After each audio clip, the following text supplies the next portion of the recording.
The champagne glass shattered against the marble floor, and every eye in the ballroom turned toward me. My grandson's new wife stood there, her designer dress worth more than most people's monthly salary, pointing at me like I was something she'd scraped off her shoe. "Who invited him?" she hissed to my grandson Tyler. "I told you I didn't want that dirty mechanic embarrassing us in front of my family." I stood frozen near the entrance of the country club, still wearing my best button-down shirt, the one I'd ironed 3 times that morning. In my hands, I held a wrapped gift, a restored 1965 music box that had belonged to Tyler's grandmother, my late wife. But apparently, that wasn't good enough for the Henderson family. Tyler's face flushed red, but he didn't defend me. He just grabbed my elbow and steered me toward a back corner. "Grandpa, maybe you should just stay over here. Vanessa's parents are really particular about these things." "These things?" I repeated. "You know." He gestured vaguely at my clothes. "At me. Just try not to talk to anyone important, okay? And please don't mention the auto shop. I'm Harold Mitchell. I'm 67 years old, and for the past 40 years, everyone in my family has believed I'm just a struggling mechanic who runs a small repair shop in Cedar Falls, Iowa. What they don't know is that 35 years ago, I invented a fuel injection system that's now used in nearly every American-made truck on the road. I sold the patent quietly, invested wisely, and never told a soul. Not even my own children. Why?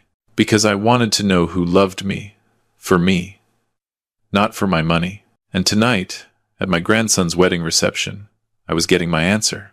I watched Tyler return to his bride, watched him whisper something that made her smirk in my direction. Her father, Richard Henderson, a man who owned a chain of luxury car dealerships across the Midwest, laughed and clapped Tyler on the shoulder. "Don't worry about the old man," I heard Richard say, his voice carrying across the room.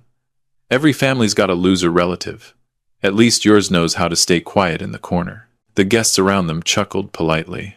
I set my gift down on a side table and lowered myself into a chair, my knees protesting. My doctor had been telling me to slow down, but I wasn't ready for that. Not yet. From my corner, I watched the reception unfold. The champagne flowed. The band played.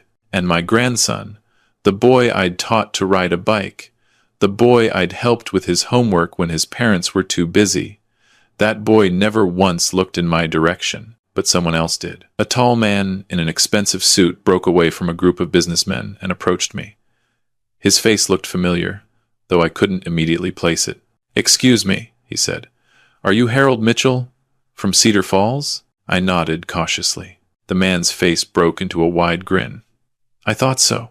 Mr. Mitchell, I'm David Chen. You probably don't remember me, but 15 years ago, you helped my mother when her car broke down on the highway. You fixed it for free and wouldn't take a dime. Said she reminded you of your own mother." I did remember, actually. A cold winter night, a woman stranded with a flat tire and a dead battery. "How is she?" I asked. "She passed 5 years ago, but she talked about you until the end. Said you were proof that good people still existed." David pulled out his phone. "I'm actually here because I'm partnered with the Henderson family on a development deal. But this is fate. I've wanted to thank you for years." Before I could respond, Richard Henderson appeared beside us. "David, I see you've met our family mechanic." He said the word like it tasted bad. "Tyler's grandfather. Runs a little shop up north. Very quaint." David's eyebrows rose. "A mechanic? Really?" "Oh, yes," Richard continued, clearly enjoying himself. "Harold here changes oil and fixes transmissions. Very blue collar. Not exactly our circle, but family is family, right?" I said nothing. I'd learned long ago that silence often reveals more than words. "Actually," David said slowly, "I was just telling Mr. Mitchell how he helped my mother years ago. Remarkable man." Richard waved dismissively. "Well, even a broken clock is right twice a day. Speaking of which, Harold, maybe you could take a look at the valet's vehicle? I think it's making a strange noise, right up your alley." He laughed at his own joke and walked away, David staring after him with an unreadable expression. "I'm sorry about that," David said quietly. "Don't be. I'm used to it." You shouldn't have to be. He handed me a business card. If you ever need anything, Mr. Mitchell. Anything at all. I tucked the card into my pocket, thanked him, and watched him rejoin the party. The night continued. Speeches were made. I wasn't asked to give one. When the cake was cut, I wasn't invited to the table. When photos were taken, someone always seemed to be standing in front of me. But I stayed. Because despite everything, Tyler was still my grandson, and I'd made a promise to my wife before she died that I would always be there for our grandchildren, no matter what. It was nearly 11 when things took a turn. I was about to leave when I overheard a conversation near the bar. Tyler and Vanessa, arguing in hushed but heated tones. The account is frozen, Tyler was saying, his face pale.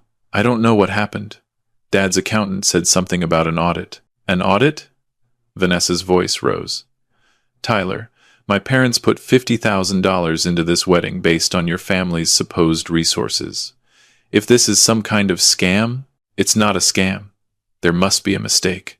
There better be. Because if my father finds out you're actually broke, this marriage is over before it starts. I watched my grandson's face crumble. In that moment, he didn't look like the arrogant young man who'd shoved me into a corner. He looked like the scared little boy who used to run to my workshop when his parents fought. Against my better judgment, I approached. Tyler, what's wrong? He looked up, startled to see me still there. Grandpa, I thought you left. I was about to. But I couldn't help overhearing. Is there a problem? Vanessa scoffed. Nothing you could help with, old man. Unless you've got 50 grand hidden under your mattress. Vanessa, Tyler said weakly. What? It's true. Your grandfather probably doesn't have $50, let alone 50,000. She turned to me. No offense, but you should probably go home. This is a family matter. Last I checked, I said calmly, I am family. Not the right kind. That stung more than I expected, but I kept my composure. Tyler, I said, whatever's happening with the account, panicking won't help. Let's think this through. Think what through? Richard Henderson had appeared, his face red from champagne. What's going on here? Daddy, Vanessa started. Tyler's family accounts are frozen. There's some kind of audit. Richard's expression darkened. What? It's a mistake, Tyler said desperately. I'm sure it's just a mistake. A mistake? Richard stepped closer. I invested in this marriage based on your family's portfolio. If you've been lying about your finances, he hasn't been lying, Vanessa cut in, but his family isn't exactly what we thought. She gestured at me. I mean, look at his grandfather. A mechanic. A nobody. I'm standing right here, I pointed out. That's the problem, Vanessa snapped. Richard studied me with cold eyes. You know, I had a feeling about this family. Too good to be true. Tyler talks a big game, but where's the substance? Where's the legacy? He laughed bitterly. A mechanic. Jesus. My daughter married into a family of grease monkeys. Something shifted in my chest. Not anger, exactly. More like a lock clicking open. 40 years of watching, 40 years of testing. And this was the result. My son, Tyler's father, had grown distant years ago, too focused on keeping up appearances to remember where he came from. My grandson had followed the same path. And now, standing in this ballroom full of people who saw money as the only measure of worth, I finally understood. They'd made their choice. All of them. I reached for my phone. Grandpa, what are you doing? Tyler asked nervously. Making a call. Now, we're in the middle of a crisis. I know. That's why I'm calling. I dialed a number I hadn't used in months. It rang twice before a familiar voice answered. Harold, is everything okay? Margaret, I need you to come to the Riverside Country Club. Bring the documents. All of them? All of them. I hung up. The group stared at me. Who was that? Richard demanded. My attorney. Richard laughed. Your attorney? What, do you have a will that needs updating? Maybe you're leaving someone your socket wrench collection? The other guests nearby chuckled. Something like that, I said. 20 minutes later, a sleek black car pulled up to the country club entrance. Margaret Collins stepped out, a sharp woman in her 60s carrying a leather briefcase. She'd been my lawyer for 30 years, one of the few people who knew the truth. Harold, she greeted me. then looked around the room with barely concealed distaste. Is this the family? Part of it. Well then. She opened her briefcase. Shall we begin? Richard stepped forward. Now wait just a minute. Who are you? And what's going on here? I'm Margaret Collins, senior partner at Collins, Wright and Associates. I represent Mr. Harold Mitchell in all his legal and financial affairs. Financial affairs? Vanessa laughed. What finances? The man runs an oil change shop. Margaret smiled thinly. Mr. Mitchell, do I have your permission to proceed? You do. She pulled out a folder and handed it to Richard. This is a summary of Mr. Mitchell's holdings. I suggest you read carefully. Richard opened the folder.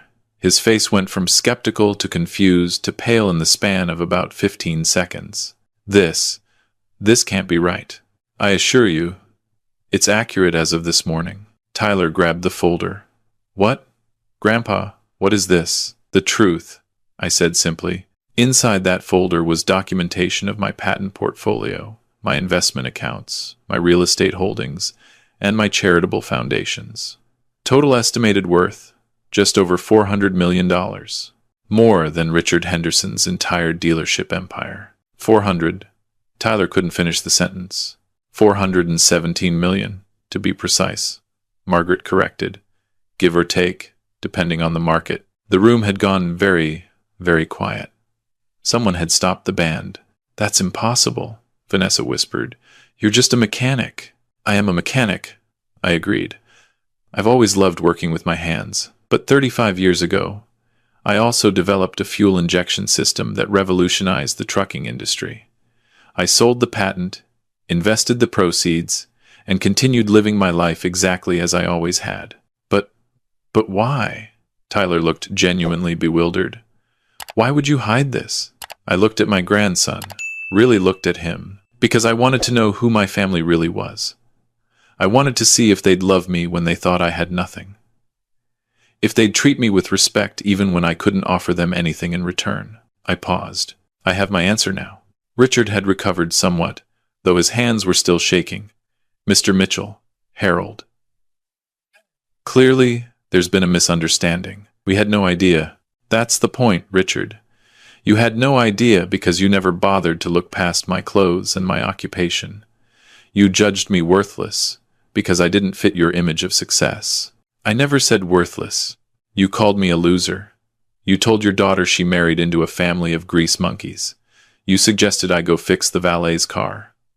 I kept my voice calm, almost conversational. Did you think I wasn't paying attention? Vanessa stepped forward, her entire demeanor transformed. Grandpa Mitchell, I am so sorry. I never meant... Yes, you did. You meant every word. The only thing you're sorry about is that I heard you. I turned to Tyler.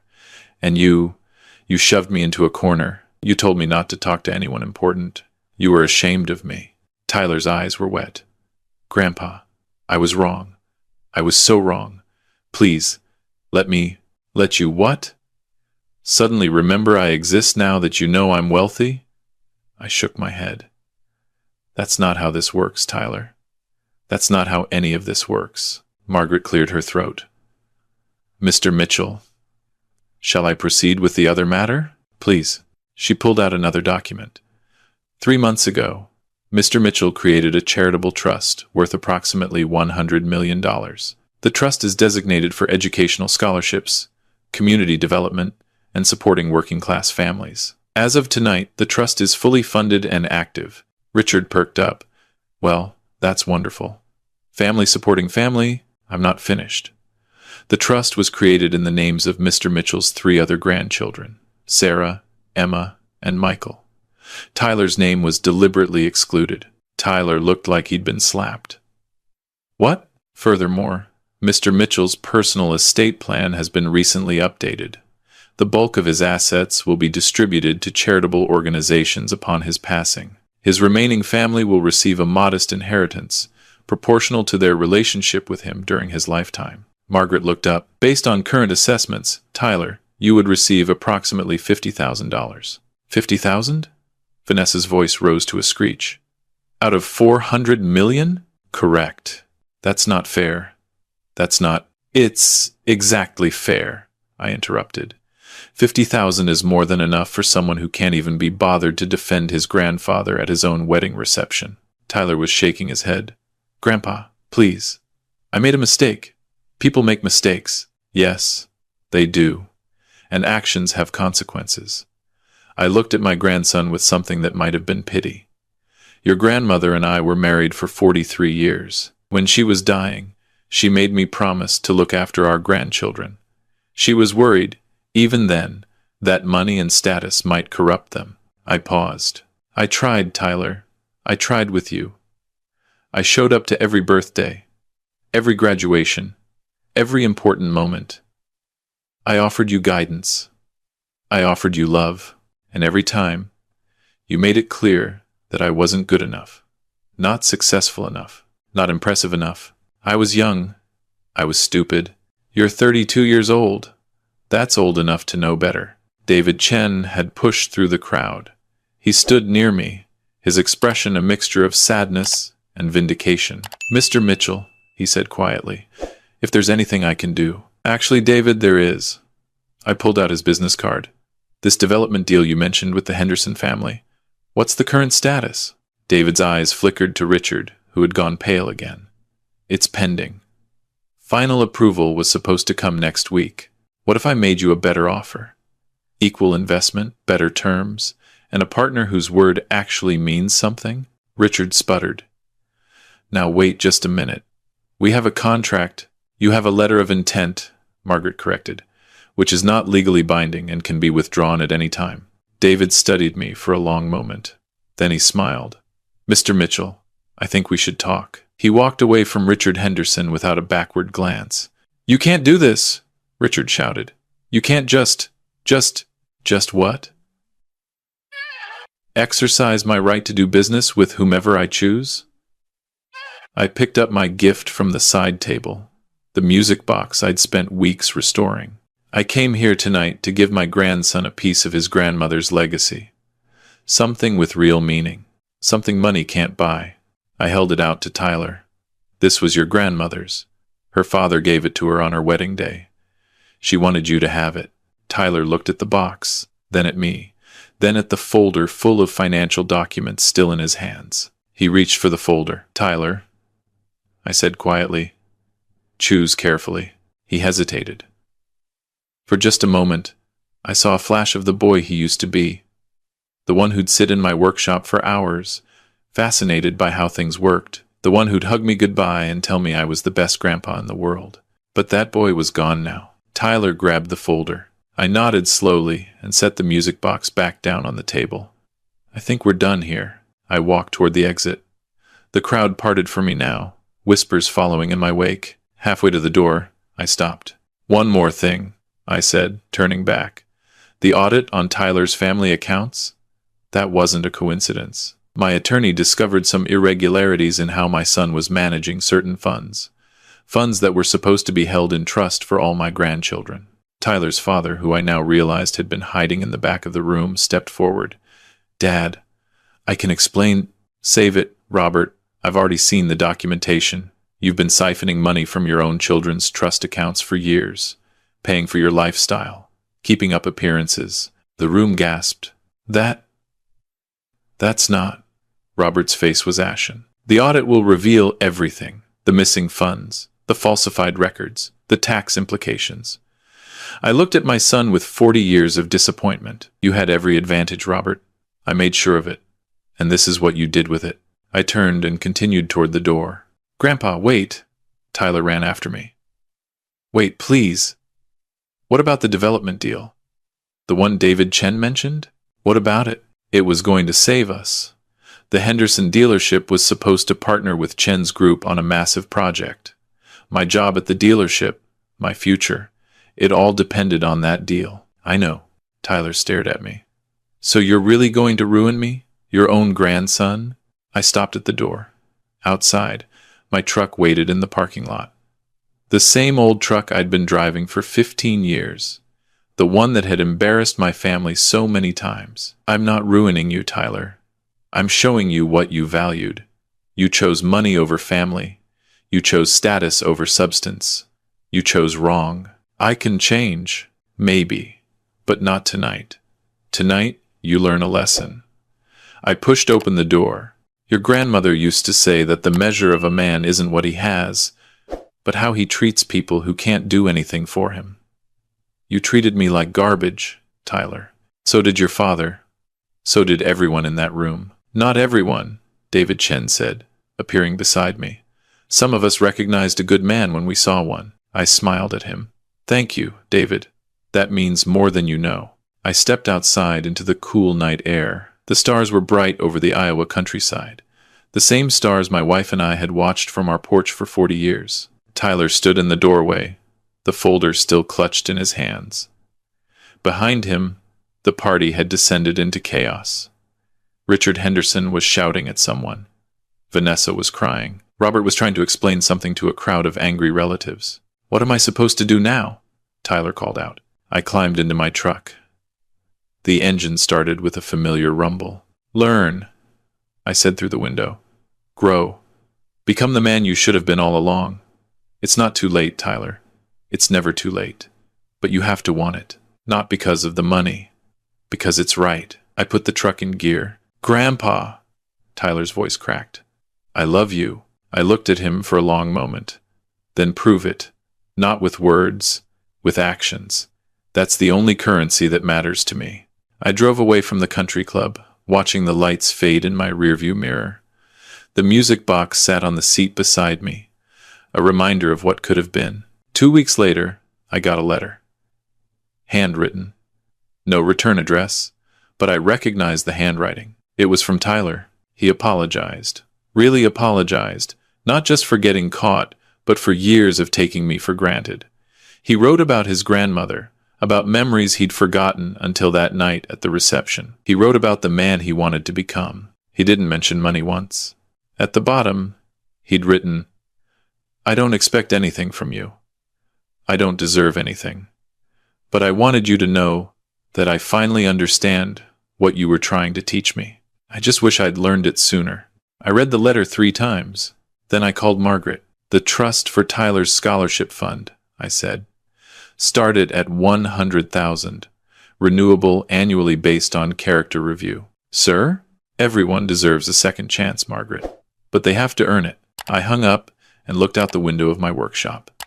The same workshop where I'd built my first prototype 40 years ago. The same workshop where I'd taught my grandchildren to use their hands and their minds. My wife's photo smiled at me from the shelf. He's learning, Sarah, I said quietly, slowly, but he's learning. Outside, the sun was setting over Cedar Falls. Tomorrow, I'd open the shop like always. Customers would come in with their broken-down cars and their everyday problems. They'd see an old mechanic in worn jeans and a stained shirt, and that was fine by me, because I knew who I was. I'd always known. The question was whether anyone else would bother to find out.